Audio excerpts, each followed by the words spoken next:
क्या हो गया, क्या होगा। ये जो क्वेश्चन है ये आपके द्वारा पूछे गए थे और फाइनली आप आज के इस वीडियो में मैं आपके लिए इन क्वेश्चन के सारे ही डाउट क्लियर करने वाला हूँ। तो दोस्तों वीडियो स्टार्ट करने से पहले दोस्तों आपको बता दूं, अगर आप हमारे चैनल पर नए हैं तो सबसे पहले चैनल को सब्सक्राइब करके और बेल के बटन को ऑल पे सेट कर दीजिएगा, क्योंकि हमारे द्वारा जो भी अपडेट दी जाएगी वो आप मिस ना कर सकें। तो चलिए अब हम वन बाय वन आपके क्वेश्चन जो है वो डिस्कस कर लेते हैं।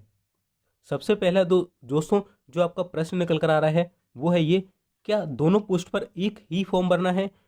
तो बिल्कुल हाँ, ये आपका आंसर बिल्कुल है सही। अब एक और क्वेश्चन आया किसी का, क्या सर हम दो पोस्ट जैसे कि एमटीएस और हवलदार दो पोस्ट के लिए हैं, क्या उसके दो अलग अलग फॉर्म भरना होंगे? तो इसका जवाब है नहीं, ऐसा नहीं है। तो देख आपका जवाब मिल गया होगा कि जो हमारी दोनों पोस्ट निकल कर आ रही है, चाहे वो एमटीएस की हो चाहे वो हवलदार की हो, उसका एक सिंगल फॉर्म भरा जाएगा, वो भी एक ही फॉर्म भरा जाएगा। बट आपको जब उसमें फॉर्म भरते समय आपको प्रेफरेंस देनी है, वो कैसे देनी है वो हम बात करेंगे कि आपको सबसे पहले एमटीएस को देना है या हवलदार को, वो एक ही फॉर्म के अंदर आपको चीज़ें करनी है।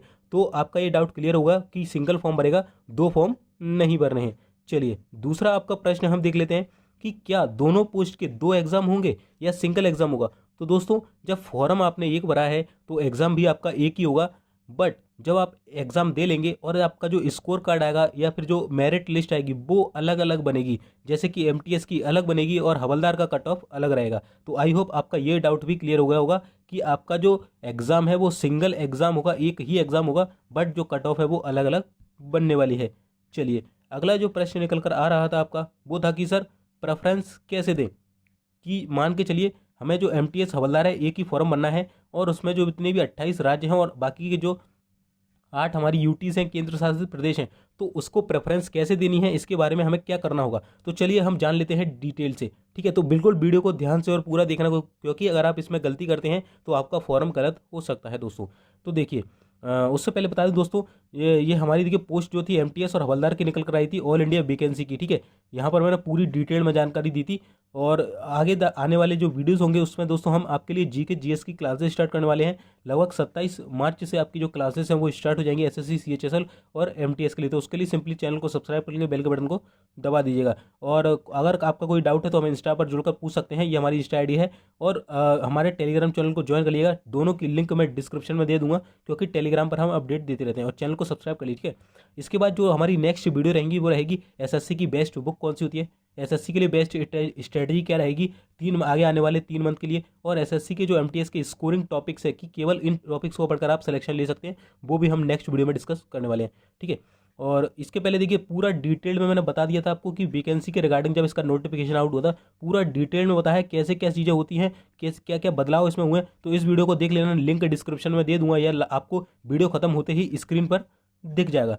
चलिए और दोस्तों इसके अलावा जब आप पोस्ट प्रेफरेंस दे रहे हो, स्टेट का प्रेफरेंस दे रहे हो, तो उसके लिए आपको स्टेट और कैटेगरी वाइज कट ऑफ भी मालूम होना चाहिए कि आपके स्टेट का कितना जाता है, किसका कम है किसका ज़्यादा। तो इसके लिए भी मैं वीडियो बना चुका हूँ बिल्कुल ऑफिशियल कट ऑफ के साथ, तो इस वीडियो को भी देख लेना। ये भी आपको नीचे लिंक डिस्क्रिप्शन में मिल जाएगी या चैनल पर मिल जाएगी या इस वीडियो के खत्म होते मिल जाएगी। तो अब आती है प्रेफरेंस कैसे दें। तो प्रेफरेंस देने से पहले आपके पास ये वाला चार्ट होना चाहिए, इसका स्क्रीनशॉट ले लीजिए सब लोग सभी से, ठीक है। स्क्रीनशॉट लेने के बाद देखिए यहाँ पर क्या दे रखा है, मैं थोड़ा जूम करके दिखाता हूँ आपको कि डिटेल्ड ऑफ वैकेंसी दे रखी है किसमें, हवलदार में, सीबीआईसी एंड सीबीएन में। तो यहाँ पर ये आपका सीसी यानी कि कैडर कंट्रोल अथॉरिटी का टाइप दे रखा है, किस किस कैडर के अंदर ये वैकेंसी निकली है। इसके बाद ये स्टेट या यूटी दे रखा है, किस किस स्टेट या यूटी में ये आपकी वैकेंसी निकली है। इसके बाद यहाँ पर UR, SC, ST, OBC, EWS और यहाँ पर टोटल आपकी वैकेंसी दे रखी है। तो आपको क्या करना है, जब आप फॉर्म भरने जाएंगे तो आपसे वो मांगेगा प्रेफरेंस। मान के चलिए आप बिलोंग करते हैं, हमने देख लिया यहाँ से भोपाल से बिलोंग करते हैं, तो भोपाल में आपने देखा कि भोपाल में तो 20 वैकेंसी है, तो आपने देखा अरे यार 20 वैकेंसी में तो इसमें तो कम वैकेंसी है। फिर आपने नीचे देखा तो सबसे ज़्यादा वैकेंसी शायद मुंबई में दिख रही है आपको 253। तो जब आप फॉर्म भरेंगे तो आपको ये चूज़ करना है कि आपको अपनी ही स्टेट, जैसे आप भोपाल से हैं, वो देना है या जिसमें ज़्यादा वैकेंसी है वो देना है, ठीक है। अगर ज़्यादा वैकेंसी वाला देना है तो उसके बाद इसको नोट कर लेना आपको कि किस किस से वैकेंसी देख लेना, किस विभाग में ज़्यादा है, किस स्टेट में ज़्यादा है, उसके हिसाब से एक नोट बना लेना कि सबसे पहले मैं भोपाल भरूंगा या मुंबई भरूंगा, फिर उसके बाद ये इस तरीके से कागज़ पर लिख लेना। कागज़ पर लिखने के बाद क्या होगा मैं बता देता हूँ। जब आप फॉर्म भरने जाओगे तो वहाँ पर लास्ट में आपको प्रेफरेंस देने के लिए पूछेगा वो कि बताइए आप किस स्टेट या यूटी को या कैडर कंट्रोल अथॉरिटी को प्रेफरेंस देंगे तो यहाँ पर आपको कोड भरने पड़ेंगे इस टाइप से 12, 31, 55 सारे ही कोड आपको फिल करने पड़ेंगे जितनी भी विभाग में पोस्ट निकली है। तो ये आपको कैसे करना है मैंने बता दिया। वहाँ से आप वैकेंसी देख लेंगे कि किस किस विभाग में वैकेंसी है, चार्ट आप नोट कर लेंगे। चार्ट नोट करने के बाद आपको यहाँ से देखिए ये वाला इसका भी स्क्रीनशॉट ले लीजिए आप। इसको देखिए यहाँ से आपको कोड मिल जाएगा। जैसे मैंने आपको भोपाल बताया था, तो चलिए हम इसमें भोपाल देख लेते हैं, एक सेकेंड। देखिए फ्रेंड्स, आपको यहाँ पर दिख रहा होगा, ये है भोपाल 43 नंबर, इसका कोड है 43। और मुंबई का आपको दिखाऊँ 52 है। तो आपको आपने देखा कि मुंबई में ज़्यादा है, तो सबसे पहले आप 52 फिल करेंगे। फिर उसके बाद जो भी आपको भरना है, जैसे 43 भरना है, अपनी स्टेट देना है तो वो दे देंगे।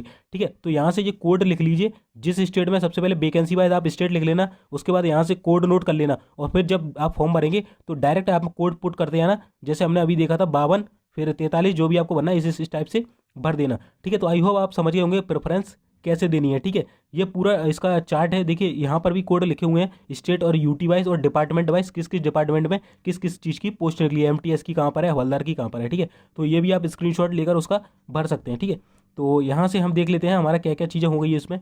तो देखिए हमने देख लिया, ये चीज़ हो गई। फॉर्म 1 भरना है, 2 नहीं भरना है, एक एग्जाम 1 होगा सिंगल। प्रेफरेंस कैसे दे बता दिया। अब बात आती है पोस्टिंग आपकी कहाँ होगी। तो इसके लिए भी चलिए मैं आपको दिखा देता हूँ कि आपकी पोस्टिंग कहाँ होने वाली है। तो देखिए ये ऑफिशियल नोटिस है, आप जाएंगे 17.1 में आपको लिखा मिलेगा यहाँ पर कि preference of post come state under cadre control authority. तो यहाँ पर देखिए यहाँ पर लिखा है कि आपको पोस्टेड कहाँ पर जाएगा। ठीक है, तो the candidate selected through this examination for the post of MTS, जब आप एमटीएस की पोस्ट पर सेलेक्ट होंगे तो will be posted different ministries, department and offices at the government of India various constitutional bodies statutory, यानी कि जो भी ऑल इंडिया में जगह निकली है आपकी एमटीएस में, वहाँ पर आपको पोस्टिंग दी जाएगी। अब हम मेन देख लेते हैं कि हवलदार की पोस्टिंग कहाँ मिलेगी। तो देखिए 17.2 में लिखा है कि जो कैंडिडेट है selected through with this examination for the post of havildar in CBIC will be posted in different cadre controlling authority selected across the country. It may be noted that candidate selected against the cadre control authority in CBIC will be required to serve throughout the service period in that CCA only। ठीक है, तो यहाँ पर आपको मिलेगी। इसके बाद अगर बात करें कि आप अगर देखिए CBN का भी यहाँ पर दे रखा है कि इट में noted that the jurisdiction of directorate general of, यानी कि DGPM CBIC is all over India में फैला हुआ है। अगर बात करें CBN, देखिए अगर आप CBIC मिलती है तो कैडर कंट्रोल अथॉरिटी के द्वारा आपको पोस्टेड दी जाएगी। वहीं CBN में मिलती है तो CBN का देखिए जो हेडक्वार्टर है वो मेन हेडक्वार्टर है मेरे ही शहर में, यानी कि ग्वालियर में। ग्वालियर में इसका मेन हेडक्वार्टर है, जो कि मेरे घर से मात्र 3 किलोमीटर की दूरी पर है, और मैं हर रोज यहाँ से निकलता हूँ। ठीक है, और बहुत शानदार जगह है दोस्तों, मतलब अलग ही मजा आएगा। तो मेन हेडक्वार्टर ग्वालियर में, इसके बाद जो MP ग्वालियर में पड़ता है। ठीक है, और इसकी जो ब्रांच ऑफिस है फिर वो नीमच मध्य प्रदेश में है ना, लखनऊ में है उत्तर प्रदेश में है, कोटा राजस्थान है ना, और ETC। ठीक है, तो यहाँ पर आपको जो है हवलदार की पोस्टिंग मिलने वाली है। इसके लिए देखिए मैं और दिखाऊंगा आपको। तो जो आपको कैडर कंट्रोल अथॉरिटी है जिसके तहत CBIC वगैरह की इन जगहों पर आपको जो है पोस्टिंग दी जाएगी। ठीक है, यहाँ पर देखिए नीचे जाएंगे तो CBIC का लिखा है कि CBN की जो होगी वो आपकी देखिए हेडक्वार्टर ग्वालियर वगैरह, यहाँ पर आपको पोस्टिंग मिलने वाली है। तो आई होप आपका ये डाउट भी क्लियर हो गया कि पोस्टिंग कहाँ पर मिलेंगी। ठीक है, तो ये भी मैंने बता दिया।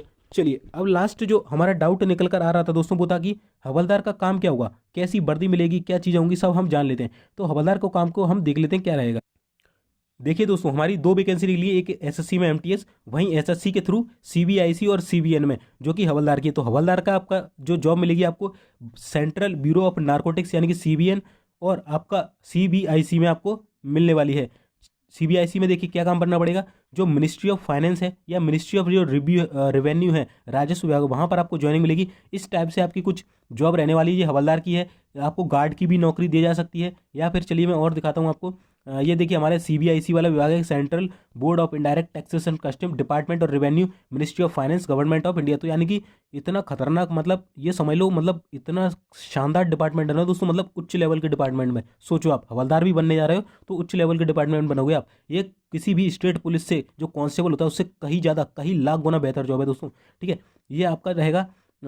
जी देखिए ये हवलदार का कुछ इस टाइप से आपका दिखने वाला है। और देखिए यहाँ पर जो आपका GST है, सेंट्रल GST भवन, यहाँ पर भी आपकी पोस्टिंग हो जाएगी, क्योंकि ये भी आपका CBIC के अंतर्गत आता है। ठीक है, इनडायरेक्ट टैक्सेस के अंदर।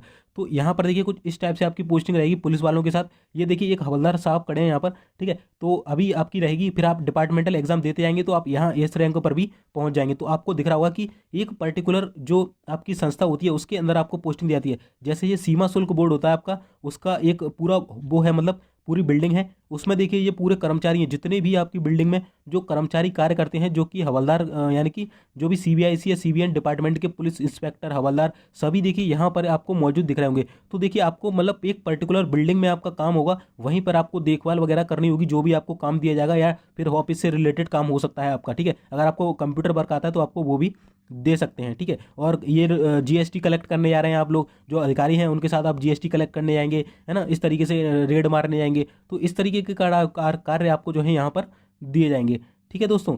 तो दोस्तों देखिए इसमें हमने आपको सभी कुछ चीज़ें हैं जो आपके